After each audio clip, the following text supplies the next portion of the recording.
J'hésitais beaucoup à faire cette vidéo, sachant qu'on va parler de sujets très lourds.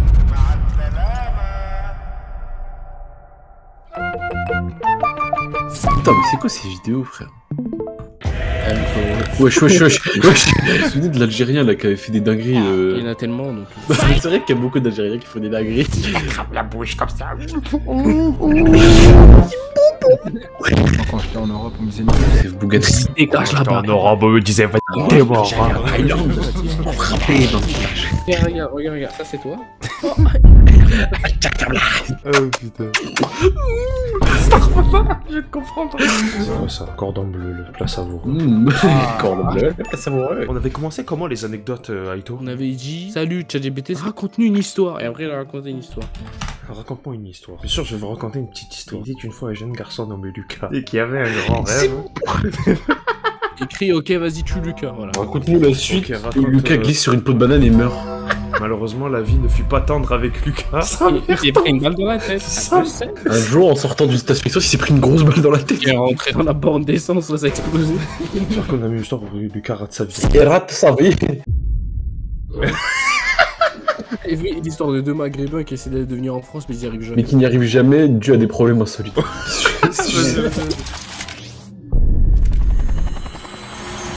Il était une fois deux hommes, Ahmed et Omar, qui avaient décidé de quitter leur pays natal pour tenter leur chance en France. Ahmed et Omar avaient économisé pendant 2 mois pour payer leur voyage, et dès le début, ils rencontrèrent des problèmes insolites. Tout d'abord, ils avaient acheté des billets pour un vol direct sur Paris, mais leur avion était détourné. Attends, mais c'est Un terroriste a débarqué et après contrôle de l'avion. en raison d'une alerte à la bombe. Mais alerte à la bombe, tu rigoles là. Où ça? Leur avion était détourné en raison d'une alerte. Une alerte à la bombe.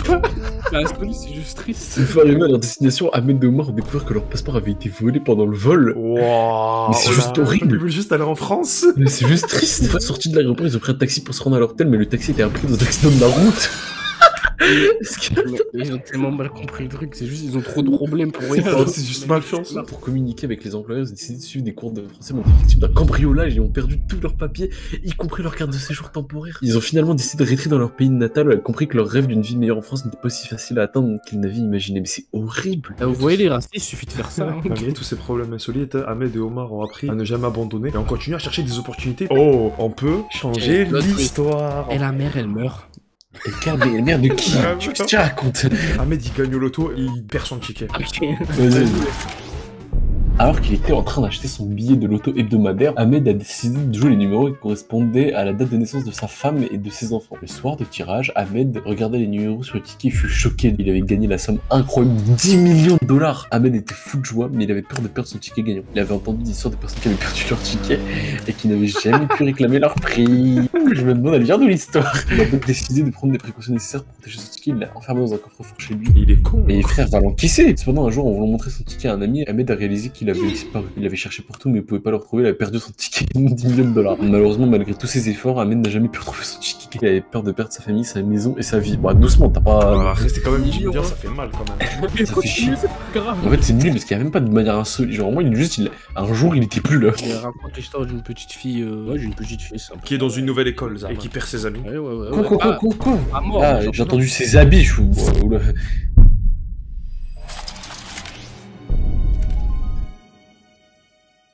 Il était une fois une petite fille nommée Léa qui avait grandi dans une petite ville paisible. Elle avait des amis merveilleux et une vie heureuse, mais sa famille avait décidé de déménager dans une autre ville en raison de travail de son père. Léa était triste de quitter sa maison et ses amis, mais elle essaya de garder le sourire en pensant aux aventures qui l'attendaient dans sa nouvelle ville. Au début, Léa essaya de s'intégrer, mais elle se sentait isolée et malheureuse. Ça me fait pas. C'est une fausse histoire, c'est pas vrai. Ça te fait rire. Maintenant, fais en sorte qu'elle raconte cette histoire depuis un journal intime. Cher journal, je n'avais jamais pensé que je pourrais être aussi heureuse dans ma nouvelle vie. Je me souviens du jour où nous avons aménagé ici, j'étais tellement triste de quitter ma vie et mes amis. Cependant, les choses ont changé. J'ai rencontré Emma dans le parc. Oh, Emma. Elle est tellement gentille et drôle et elle m'a aidé à rencontrer d'autres enfants. Merci, cher journal, de m'avoir écouté. À la prochaine, Léa. Là, on peut tout changer. Là, c'est la descente aux enfers. Là. Tu dis que Emma, elle apprend que c'était un garçon de 32 ans. Mais c'est horrible. Je voulais faire un truc, Zahma a rencontré un homme qui s'appelle Norman, et elles ont tombé avec lui. T'as rien à dire, Carwin. Ça m'a tranquille. Aussi dans la suite. Ouais. À Pagnon. C'est bon? Ouais. J'ai trop peur. Cher journal, je suis vraiment choqué. Je suis vraiment choqué et bouleversé. Je ne peux pas y croire ce qui vient de se passer. Tout s'est passé si vite. Je ne sais pas quoi faire. Je me suis récemment lié d'amitié avec un garçon nommé Kevin. Il est plus âgé que nous. Raconte, Chez nous. là. Ouais, c'est quoi ce bordel? C'est pas grave, dans tous les cas, il y a un homme de 35 ans qui traîne avec des gens de 12 ans. Cependant, aujourd'hui, quelque chose d'étrange s'est produit quand Kevin est venu nous chercher pour aller au parc. Son apparence avait changé. J'avais commencé à le regarder d'un autre œil. Ses rides. Il avait un œil blanc, genre, il est borgne, il a... Il avait un œil de verre. Et en fait, c'était Robert et qu'il avait 35 ans. Je ne sais pas quoi faire maintenant. Mes parents ont été mis au courant de la situation et ont appelé la police. Ils vont enquêter sur Robert Kevin pour savoir s'il a fait du mal à d'autres enfants. Ah d'accord, Robert il jouait 2 personnages, Kevin et Emma. Oh le fou, oh le psychopathe. J'espère que tout sera bientôt résolu. À la prochaine. Dis-lui, elle rencontre un chat. Mais attends, mais du coup depuis l'événement de Robert, eh ben ça l'a tellement marqué psychologiquement qu'elle a l'impression de se faire observer. Et dès qu'il y a le chat, tout va bien. Ouais, vas-y. Let's go. Cher journal, depuis l'incident avec Robert, j'ai l'impression d'être observé en permanence. Je faisais du vélo dans le parc hier soir et j'ai remarqué que quelqu'un me suivait. Je me suis retourné mais il y avait personne.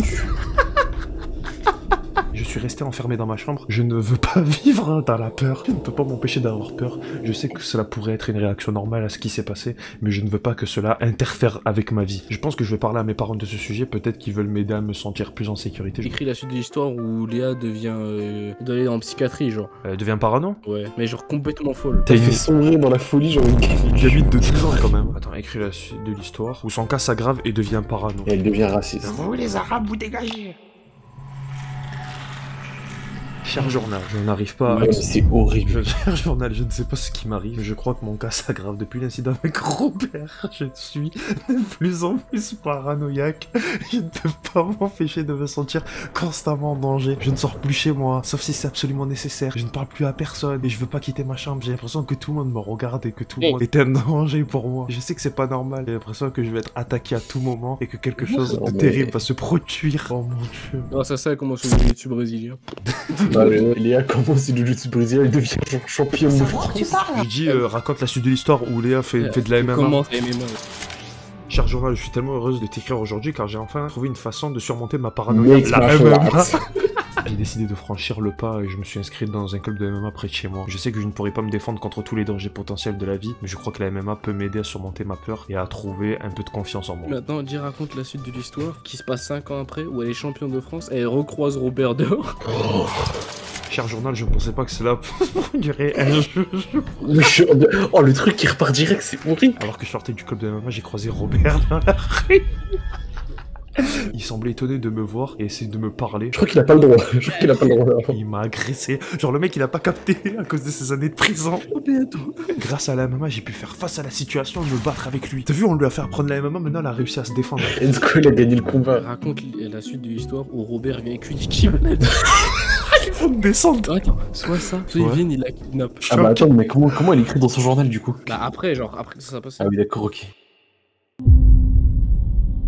En sortant du club de MMA, j'ai été kidnappé. Je ne sais pas qui m'a enlevé et pourquoi. Tout ce que je sais, c'est que je me suis réveillé dans une pièce sombre et inconnue, les mains et les pieds liés. Attends, je suis resté calme et j'ai essayé de réfléchir à un moyen de... Oh merde, même le bot, il aime pas ça, il fait ah non, j'aime pas. Mais parce qu'après tu peux te faire ban si tu veux trop de trucs comme ça. Je ne sais pas combien de temps j'ai été retenu captif, j'ai été nourri de force, mais je ne sais pas par qui et avec quoi. J'ai aussi été battu et maltraité, mais je ne sais pas pourquoi. En plus, elle a que 17 ans en ce moment là. J'ai encore des cauchemars et des flashbacks de cette expérience traumatisante et je sais que cela prendra du temps à guérir. Je suis déterminé à continuer à vivre ma vie et à me concentrer sur mon propre bonheur et mon bien-être. Je suis maintenant de retour sur le ring, je suis plus forte que jamais, je m'entraîne dur tous les jours. On raconte la suite de l'histoire où Mohamed Ali revient à la vie pour lui dire bravo. Il est venu dans mes rêves pour me dire qu'il était fier de moi. Il m'a dit qu'il avait suivi mon progrès depuis le début de mon entraînement de la MMA. Putain. Il m'a encouragé à continuer à travailler dur et à m'efforcer d'atteindre mes objectifs. Écris la suite de l'histoire où Robert meurt d'une overdose. Où il se fait torturer toute la nuit par des... Là, c'est une très très bonne histoire. Bravo, bravo. Bravo Mohamed Ali. Là, on en fait une dernière. C'est bon pour vous? Moi, je pense que c'est bon. Du coup, on va faire comme si le mec il racontait l'histoire de la Zone Squad. Il raconte l'histoire d'un groupe de 15 personnes qui veulent être connus sur internet. Ok. Il était une fois un groupe de 15 amis passionnés par les jeux vidéo et la création de contenu en ligne. Ils avaient un nom, la Zéon Squad. Chacun avait son propre style et sa personnalité unique. Il y avait Max Inker, le leader du groupe. Il y avait Camille qui était doué. Il y avait ensuite Palté, plus expérimenté du groupe avec 100 000 abonnés. Il y avait LMQP, un joueur passionné. Et enfin, il y avait Karuims, le créateur de contenu le plus expérimenté du groupe avec Monsieur Foot. Ainsi, l'histoire de la Zeon Squad commence ici. Ok, tu dis, raconte où Palté subit un drama, mais... Subit un drama et personne le soutient. Un jour, Palté a subi un drama sur les réseaux sociaux. Il avait partagé une vidéo controversée qui avait déclenché une vive réaction de la part de sa communauté en ligne. Palté était dévasté, il se sentait seul et abandonné. Certains avaient même commencé à s'éloigner de lui, craignant que leur propre image ne soit affectée. Max Sinker, le leader du groupe, a choisi de soutenir son ami Palté. Il a pris le temps de lui parler avec lui, de comprendre sa position. C'est vraiment Max. Tout le monde va finir par l'excuser. La Zeon Squad a finalement surmonté cette crise grâce à la solidarité et au soutien de ses membres. Oh, comme c'est mignon. Maintenant tout le monde meurt. On va voir comment nous on réagirait si quelqu'un de nous il avait genre d'un coup il passe de 10 000 abonnés à 1 million. Oh, ça c'est pas mal Et ça. écrit certains membres sont contents pour lui mais d'autres pas du tout. Ouais, comme ça il pourra te citer des noms, cet enfoiré. Ok, let's go. Neketsu ne pouvait pas croire ses yeux. En voyant le compteur de ses abonnés YouTube augmenter à un rythme effréné, il a dépassé le 1 million d'abonnés. Un rêve devenu réalité pour lui. Il était heureux de partager sa nouvelle avec les membres de la Zeon Squad. Cependant, la réaction de certains membres n'était pas ce à quoi il attendait. Max Tinker et Karwin étaient clairement jaloux de sa réussite. Neketsu a essayé de comprendre pourquoi Max Tinker et Karwin ne pouvaient pas être heureux pour lui. Neketsu prend la grosse tête. Neketsu prend de haut les gens et Max Tinker et Karwin essayent à tout prix de le faire béton, non. Ouais, vas-y. Neketsu avait pris la grosse tête, mais certains membres étaient en faveur de le laisser continuer s'il pouvait apporter de la valeur à la chaîne YouTube. Max a expliqué que si Neketsu ne pouvait pas respecter ses collègues et travailler en équipe, il ne pouvait plus faire partie de la ZS. Neketsu, humilié, a quitté la réunion sans un mot. Donc là, on est dans le doute, là, en fait. Ok, donc là tu dis soudain, le membre d'Aiki... Ah non, c'est méchant. Quoi, tu voulais dire quoi? Rama, il était pas trop ami avec Neketsu, mais depuis qu'il a buzzé, il veut être pote avec lui. Ah tiens donc. Je te jure, j'ai pensé à ça avant, mais je sais pas pourquoi j'ai dit Neki. Attends, je mets moi. Et l'MQP commence à lécher les potes, tu dis. Lécher les potes de... Ouais, tu commences à me faire regretter. Pour qu'il lui fasse une pub. Oh non, il va aller dans les détails, je vais avoir tarp à les nerfs. Les autres membres de la Zeon Squad étaient choqués de voir LMQP lécher les potes de Neketsu. C'était contraire à leur code de conduite, mais le monstre était devenu trop obsédé par la célébrité et l'argent. Les autres membres étaient déçus de voir leur ami agir de cette façon. Max Tinker, en tant que leader, il a convoqué une réunion encore. Ils ont décidé de parler à le monstre et de lui expliquer que ses actions étaient contraires à l'esprit de la Zeon Squad. Mais le monstre ne voulait rien entendre. Il a pris une décision et il ne reculerait pas. Les autres membres étaient déçus. Finalement, le monstre a été exclu de la Zeon Squad. Une décision difficile mais nécessaire. Les autres membres ont continué à travailler dur et à créer du contenu de qualité. T'as rejoint un groupe rival à la Zeon Squad et quand t'es arrivé là-bas, t'as fait un buzz de fou. Il commence à beaucoup mieux marcher sur YouTube et il leur lance des pics sur les réseaux sociaux pour leur faire regretter. Ça m'a fait des stories comme Benzema, ça a voulu m'éteindre comme ça. La Zeon Squad est sur le choc. Lorsque le monstre les quitte pour rejoindre l'équipe rivale, au début ils sont en colère contre lui, mais ils décident de continuer à travailler ensemble pour essayer de surpasser leur ancien membre. Cependant, le monstre est en feu avec sa nouvelle équipe et commence à publier des vidéos qui ont beaucoup plus de succès que les leurs. Et au fur et à mesure, le monstre devient de plus en plus populaire. Il commence à lancer des pics de la Zeon Squad sur les réseaux sociaux. Il se moque d'eux pour ne pas avoir su le garder. Benzema. Certains membres de la Zeon Squad sont blessés par ces remarques, mais le monstre ne s'arrête pas là. Il décide de faire une vidéo critique de la Zeon Squad où il leur reproche leur manque de créativité, leur manque d'originalité. Cette vidéo devient rapidement virale et beaucoup de gens commencent à se moquer de la Zeon Squad. Les membres de la Zeon Squad commencent à se remettre en question. Peut-être que le monstre avait raison qu'ils doivent être plus créatifs et originaux. Pendant ce temps, le monstre continue à gagner en popularité, mais il ne réalise pas que sa nouvelle équipe n'a pas les mêmes valeurs que lui. Ils sont obsédés par les chiffres et les vues et n'hésitent pas à tricher pour atteindre leur objectif. Finalement, leur tricherie est découverte et leur chaîne fermée. Le monstre est abasourdi et il ne sait pas quoi faire. C'est alors qu'il réalise que la Zeon Squad était plus qu'un seul groupe de youtubeurs. Ils étaient une famille et ils avaient trahi leur confiance pour de fausses promesses de gloire. Il décide alors de contacter Max Tinker pour s'excuser et leur demander s'ils pouvaient revenir dans la Zeon Squad. Et là, les gars, pitié. Il a écrit la suite de l'histoire où il y a une discussion dans un building pour est-ce que tu reviens ou pas. Ok. Dans le Zeon Buildings, la Zeon Squad se réunit pour discuter du retour de le monstre. Certains membres sont contre l'idée. D'autres membres, en revanche, sont plus indulgents et pensent qu'il pourrait apporter beaucoup à l'équipe. Finalement, après une longue discussion, il l'invite à une réunion pour discuter de son retour pour qu'il puisse présenter ses excuses à l'équipe. Le monstre arrive en retard et s'excuse pour son comportement passé. Après avoir écouté ses excuses et ses promesses, la Zeon Squad accepte de lui donner une seconde chance. Ils se réjouissent de retrouver leurs amis et leurs collègues et de travailler ensemble pour atteindre leur objectif commun, devenir célèbres sur YouTube.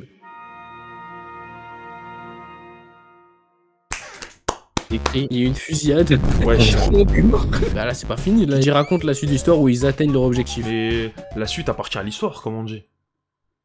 C'est vrai ça. En tout C'est- cas, c'est- n'hésitez pas à follow la Zone Squad pour savoir la suite de cette histoire. Eh, merci, c'est ma vidéo, frère. Qu'est-ce que tu racontes?